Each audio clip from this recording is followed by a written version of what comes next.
dreamers in this world, but the doers are few. Yeah. The world is waiting for the ones who make their dreams come true. Yeah. Welcome to the West Wing. Today's Father's Day, and so happy Father's Day to any fathers watching, and happy Father's Day to all your fathers. I'm dedicating tonight's video to my dad. This was his Kiwanis mug, so here's to you, Dad. All right, you don't have a money problem, you don't have a people problem. In fact, you have no problems at all except one, and that's a perception problem. This is why success is so elusive. So what do we do about this perception problem? We solve it by changing your perception, by expanding it. And how do we do that? We do it because fear is what's keeping you contracted and keeping you self-imprisoned. So by going through fear, we expand your perception. And then success just comes naturally, automatically. There's no effort to it. So it's really a matter of letting go.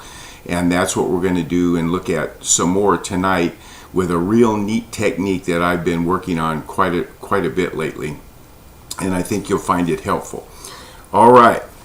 So I've titled this video, How to Easily Rewire Your Brain to Succeed. Literally, as you learned in our handbook, it explained how we're literally rewiring our brains. Scientists can plot this. So instead of asking, why is this happening to me, as we always do, we're changing that to ask, why is this happening for me? And it changes everything. Again, this lesson is in your handbook. And now, that's how we change our perception to begin seeing opportunities instead of conflict and defeat in whatever comes your way. At our June online club meeting this week, I put this question out to everyone. I asked, what's your scariest dream ticket of all? Then I recommended watching West Wing video 15. That's the video I created and posted a few days prior to this week's chat, titled The Red, Green, and Blue Technique, where you go through our list of dream tickets and customize and prioritize it just for you. Now, you take a look at those dream tickets in that exercise that you marked in red. Think about them. Do they have something in common? What fearful thought or thoughts come to mind as you consider performing those scary dream tickets? Now, imagine yourself physically performing each one, but do not project a result or an outcome. Only imagine performing each one and then cut it off right there. So can you imagine doing that? If not, keep at it as often as you remember during the day until you can successfully imagine yourself performing each one of those red or scary dream tickets. And you'll also recall from your handbook that performing these, even mentally, as you'll do, and that's a good place to start. You have to start somewhere. Even mentally doing it begins to rewire your brain. When you do successfully imagine yourself performing each of those scary dream tickets without projecting a result or an outcome, because that's where the fear comes in, what thought or thoughts come to mind? Now, when you successfully envision this, you'll be left with a fear-filled thought. Something like, I feel like a phony. My mind will go blank. I might faint. I might vomit. People will laugh at me. People will throw things at me. People will think I'm a fool. Whoa, why even bother? This dream ticket is just stupid. It doesn't even matter anyway. Now, if you follow these fearful thoughts through to their conclusion, you'll usually end up with, I'll die. You see, you think, oh, I'll faint if I'm giving a talk in front of a group of people, for example. Okay, then what? Well, I would fall on the floor. Well, then what? Well, then they'd call 911. Okay, then what? Well, then they'd take me to the hospital in an ambulance. Okay, then what? Then I'll die. You see, it's crazy, but you need to follow this to its conclusion to see what you've been listening to and what's been running and ruining your life. So when you discover what the fearful thought is, whatever it is, just look at it logically.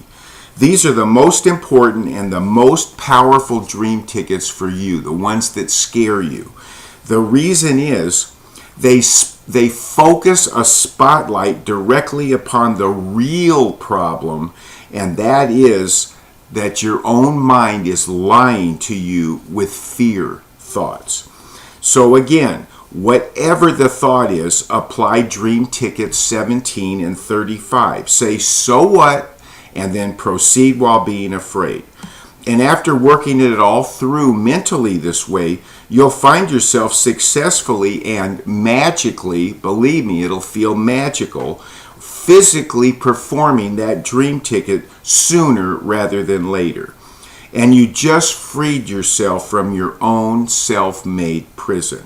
Your brain is beginning to become rewired, and your perception just dramatically expanded.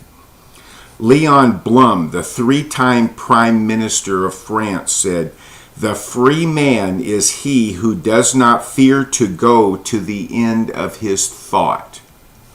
What else could he be talking about except what we're doing right here? And Vernon Howard once told this great story. And he says, "I'll tell you what we're all like," he began. Now, this is a Western, so I'm going to dress the part here. Fit the bill. You know the Western story where the sheriff rides out into the hills to catch the outlaw? And the outlaw sees the sheriff coming at a distance.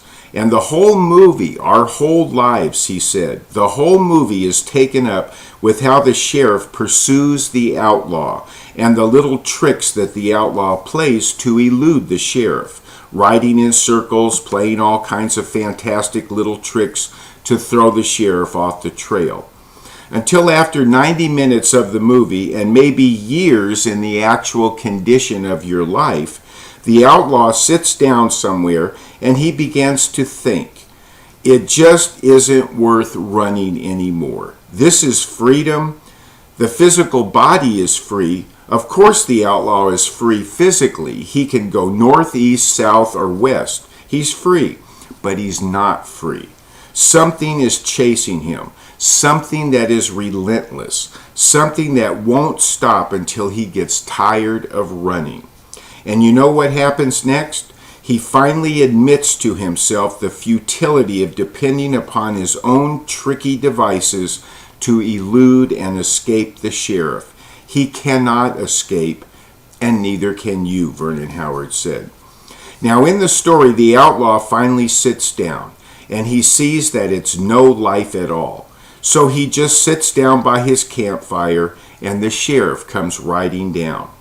He has his gun ready, but it isn't drawn, because it's a wordless scene now. And the outlaw looks up at the sheriff on his horse coming into the little campsite there. And the sheriff looks down, and they both understand. And the sheriff puts ropes around his hands and takes him on back to town. But the best is yet to come. This is true. What I'm telling you is a true story, isn't it? Here's the best part of the true story. The sheriff finally takes the outlaw back into town, and when he gets there, they find out that the governor has pardoned him. A long journey of worry. Now I'm going to insert here, worry is fear, false evidence appearing real. A long journey of worry of what's going to happen to you when you finally get back to town. And lo and behold, when you get there, because you've done what's right, you've followed the spiritual or psychological rule of giving up, you get the reward of that which you didn't know existed and which you cannot know exists until you receive it. Now, isn't that a great story? And remember how we describe our dream tickets? They're steps of faith. Go to YouTube and search on Indiana Jones' Step of Faith, and you'll see the greatest visual in a movie of Indiana Jones stepping out over the chasm and the bridge appearing. And that's a quote we use often to describe our dream tickets. Leap and the net will appear. Now, this mental exercise I describe here is so simple. You can do it in your easy chair. You can do it as you're lying down to take a nap. You can do it before you go to sleep at night.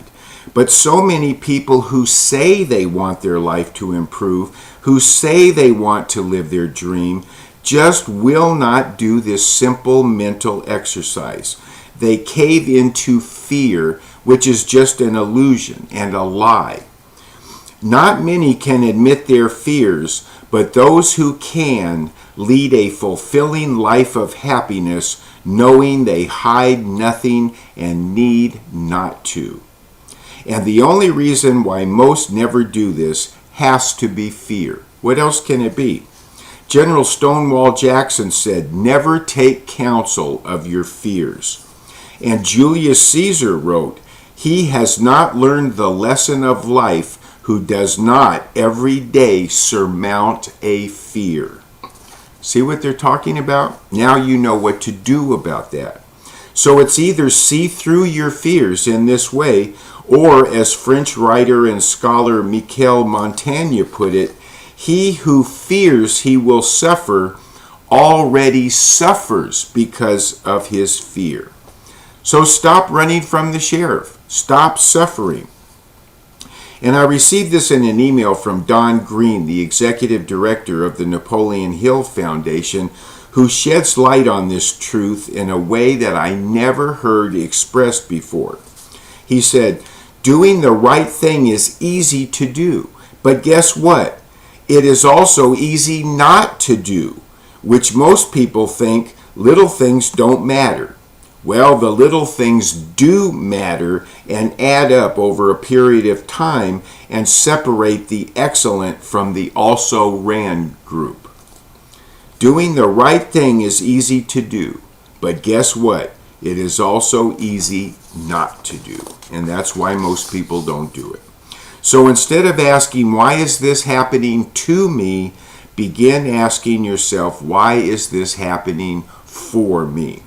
Eleanor Roosevelt said, "You gain strength, courage, and confidence by every experience in which you really stop to look fear in the face." That's what we're doing here.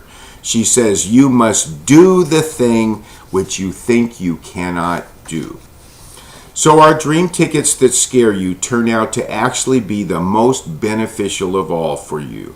Now apply this to any crisis you may be facing now, any challenge that came your way, to anyone who upsets you, to anything you dread or that angers you. All these bad or scary things offer the key to your psychological freedom. They are the doorway to your success and to living your dreams. Emerson wrote, "Do the thing we fear, and death of fear is certain."